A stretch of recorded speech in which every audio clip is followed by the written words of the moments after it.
Hi, I'm Tim. Welcome to Govberg, and thanks for logging on. Today we are looking at a Rolex Oyster Perpetual Cosmograph Daytona reference 16523, two-tone yellow, gold, and stainless steel. You can see this N-Series Rolex Cosmograph with Zenith movement on our website, govbergwatches.com. You can buy it there, and if you enjoy these videos, please subscribe to our YouTube channel. If you want even more news, views, reviews, and multimedia of luxury watches, I also ask that you download our app, Govberg On Time.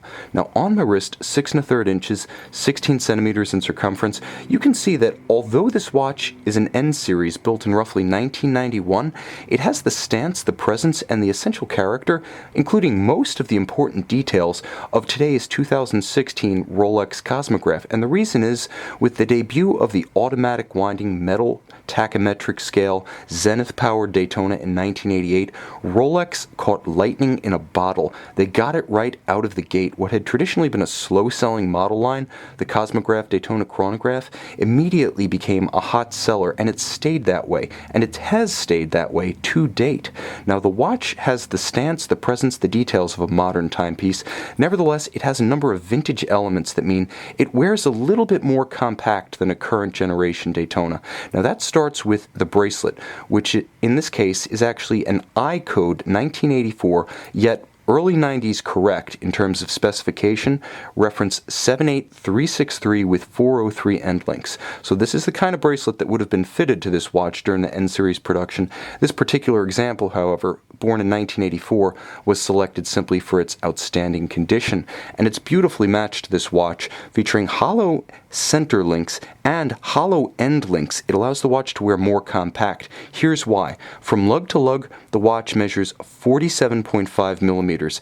Now, if this were a solid end link bracelet, it would probably rule out viability with wrists smaller than 14 centimeters in circumference, because the horns, the rigid end links of those newer bracelets, cause the span of the case to essentially add 2 to 2.5 millimeters on each side. Thus, there can be overlap across the edges of a smaller wrist when using a more modern bracelet. With the older style, it wears easier even on a wrist of 16 centimeters like mine. Now, although this particular bracelet wears better on a smaller wrist than with the newer one, it also keeps a pace with the size of a larger wrist. The punch of that black, red, and gold dial with the full gold tachymetric scale and the punch of the two-tone stainless and yellow gold means that even if you have a tree trunk wrist, this watch is not going to be overpowered. It's got that much impact, that much gravitas. Now, I do want to mention that the clasp, again, being vintage style, this is old school Rolex from the era of Gordon Gekko, it does feature a non-straight through clasp. So it is a full stainless clasp without the gold stripe through, but beautifully finished and beautifully intact. It is almost, in every respect, like the best of the early 90s bracelets I've seen. I've seen early 90s Rolex two-tone bracelets that haven't survived with this little stretch and this little amount of play. So this was a well-chosen companion to an outstandingly preserved reference. Now, you can see that the dial is really where the power of this watch comes from. It's effectively two-tone with just a little shock of red. Cosmograph Daytona printed just above the hours register at 6 o'clock. The contrast of the gold applied elements, the gold chapter rings of the subdials, and the gilt or gold style printing on the dial with the black lacquered dial itself is incredibly dramatic.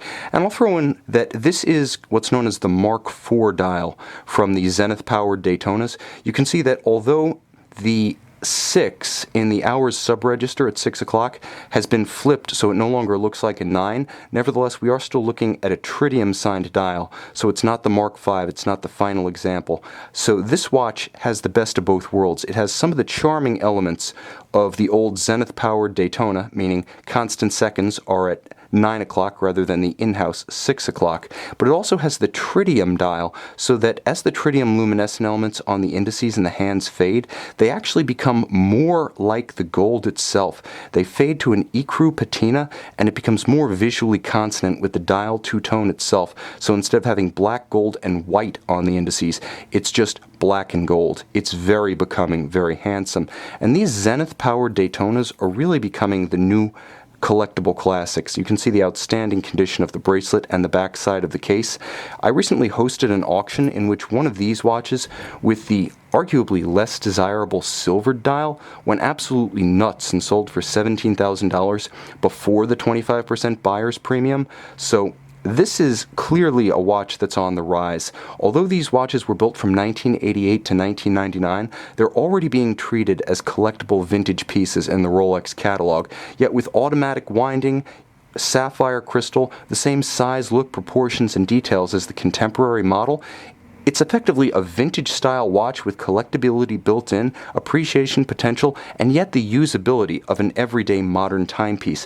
It's not delicate, it's not precious the way conventional vintage watches are. It does have the 100-meter water resistance thanks to screw-down crown and chronograph pushers.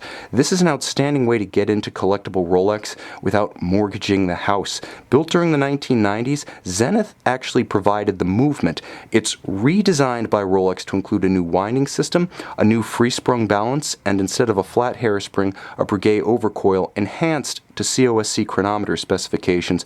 It's also detuned from 36,000 vibrations per hour to 28.8 to allow it to use conventional lubricants and increase its longevity. Rolex took an already reliable movement and made it more so. But Zenith was a small manufacturer and remains so. So with only a portion of its production devoted to Rolex, Rolex could never manufacture as many of these Daytonas as the market demanded. So unlike its other models with in-house calibers, Rolex was forced to build these at Zenith's pace, not its own. That's one of the keys to their allure and one of the reasons why scarcity, even today, decades later, remains one of the calling cards of the 90s era Zenith-powered Daytona. You can see this outstanding two-tone example and purchase it on our website, govbergwatches.com.